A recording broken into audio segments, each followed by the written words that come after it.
యేసయ్య యొక్క ప్రేమ ఏ విధంగా ఉండాలో, మరి ఏ విధంగా జీవించాలో అనేది నేర్పించడం అనేది మనం చూస్తూ ఉన్నామండి.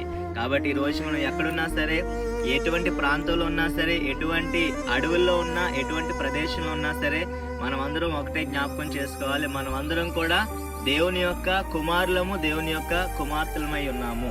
కాబట్టి మనం తారతమ్య భేదం లేకుండా బైబిల్ గ్రంథం సెలవిస్తుందండి. ఏమనంటే, నీతిమంతుడు లేడు, ఏ ఒక్కడు లేరు, అందరూ కూడా పాపం చేసి వారు తొలగిపోయి ఉన్నారు. కాబట్టి ఈ లోకంలో మనం ఒకే ఒక్క దానిపైన మనం ఫోకస్ చేయాలి. ఏంటంటే, మనం అందరం కూడా యేసయ్య యొక్క బిడ్డలమై వెళ్ళా సరే, ఎటువంటి ప్రాంతానికి వెళ్ళా సరే, యేసయ్య రక్షకుడు, యేసుక్రీస్తు మనందరి పాపముల కొరకు ఆయన మరణించున్నాడు.